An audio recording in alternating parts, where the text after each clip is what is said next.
Bhagavad Gita 6.38 Kachinno bhaya vibrashtas chinnabhramiva nashyati apratishto mahabaho vimudho brahmana pathi. Kachin na ubhay vibrashtas. Arjuna is continuing the verbalization of his apprehension about the destination of those who succumb to deviation on the path of yoga. In the previous text, he has asked that what happens to those who practice yoga but then because of worldly mindedness they desist from that practice.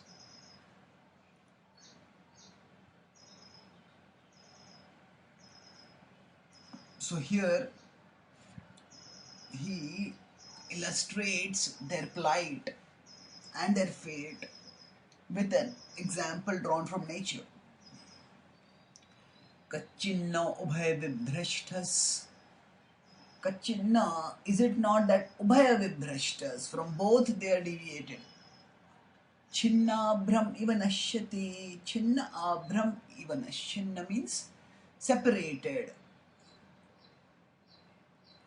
Abhram iva nashyati. So abhram refers to the cloud. Iva nashyati. So the cloud is destroyed. So clouds are usually seen in the sky in clusters, and as clusters they move in the direction in which the wind is moving, and in the atmosphere there are different currents of air moving in different directions. So say some clouds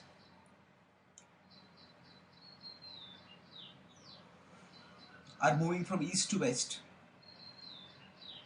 and some are moving from the west to the east, and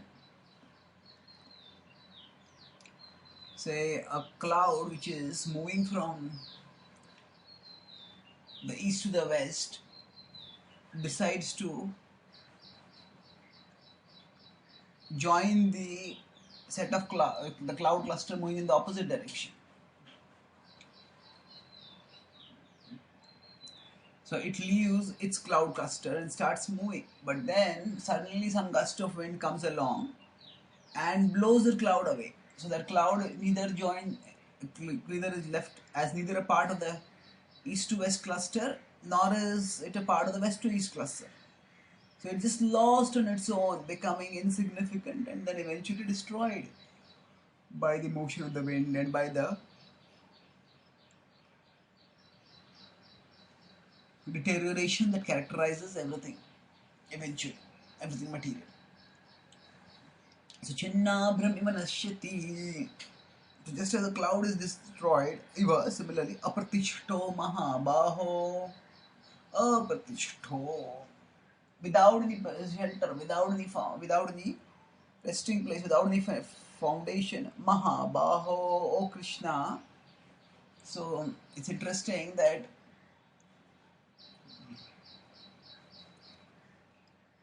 the same word is used by both the conversationists to refer to each other, same address. It's 2 verses before, 2-3 verses before in 6.35. Asamshayam mahabaho manodurnigraham chalam abhyasena tu kaunteya vairagyena cha gruhyate. While responding to Arjuna's question about how the mind is very difficult to control, Krishna uses the word mahabaho to refer to Arjuna in 6.35. And then here in 6.38, Arjuna uses the same word, same name to refer to, Krishna uses the same, there Arjuna uses Mahabaho to, there Krishna uses Mahabaho to refer to Arjuna in 35. And here in 38, Arjuna uses Mahabaho to refer to Krishna. So how is it that the same name is used to refer to both? Because this name is a generic address for Kshatriyas in general. It's not a specific name like Yadunandana or Kurunandana, which refer to the specific dynastic connections of the two conversationalists, and these two dynastic connections are different. So we are referring to, Arjuna cannot be referred to as Yadunandana. But Mahabaho is a generic name which applies to all Kshatriyas, all warriors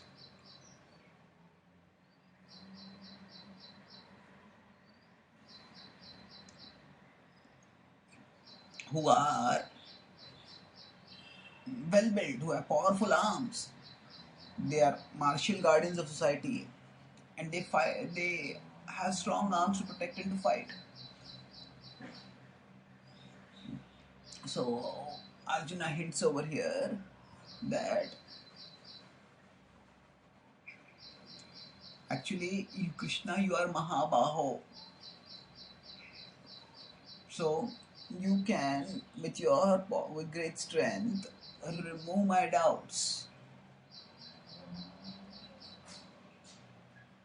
Apratishto Mahabaho, Vimudho Brahmanapati, Vimudho, one who is deluded, one who is distracted from the path of yoga. Brahmanopati, if that person stays on the platform of bhakti, Vimudho Brahmanapati. So here it is being asked by Arjuna whether a person who gives up the path of karma kanda for the sake of pursuing the path of jnana kanda and is not able to succeed in either, what is the destination of such a person? And herein Krishna will answer later that how such a person will go to heaven and will actually get the results of both karma kanda as well as jnana kanda. But essentially for us at this point, what we can focus on is that the kind of problem that one perceives also reflects the level of consciousness of a person. Some people may think, oh, this is just too much hard work, that's why I don't want to do it.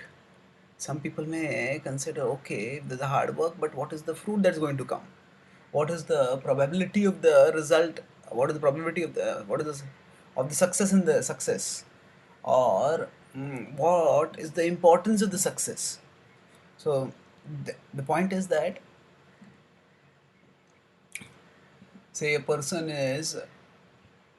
an uninformed person is driving a vehicle, that person will primarily think of, say, how long is the drive going to take? Will I get bored during the drive? I don't like to drive for so long. But an informed person will think, okay, I'm driving, how much fuel do we have?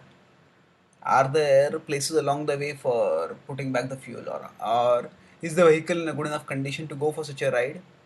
So the level of problems that we perceive also are determined by the level of our consciousness. Level of our consciousness means, in this case, with respect to the driver, how much the driver aware of the actual nature of driving and the challenges involved in driving.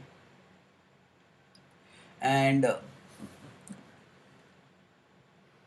so Arjuna reveals himself already as a quite an evolved person, because he's aware of the subtleties.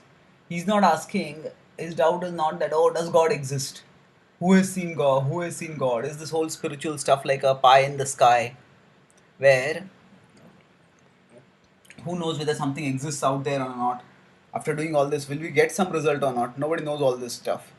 So his question is not uninformed like that. His question is much more serious and well informed, that there are pathways for attaining a materially auspicious destination of Swarga, and there are pathways for attaining a spiritually glorious destination of Moksha, and both he accepts as valid.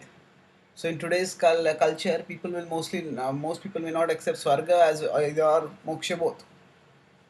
They think this life and this world is all that there is to it. But Arjuna is not like that. Arjuna accepts the existence of both, but he is asking a question that if somebody does not, somebody gives the path to Swarga and then is unable to attain, succeed on the path to Moksha, then what happens to such a person? Will this person be lost both ways? And that question will be answered by Krishna in due course from text 41 to 45. Thank you.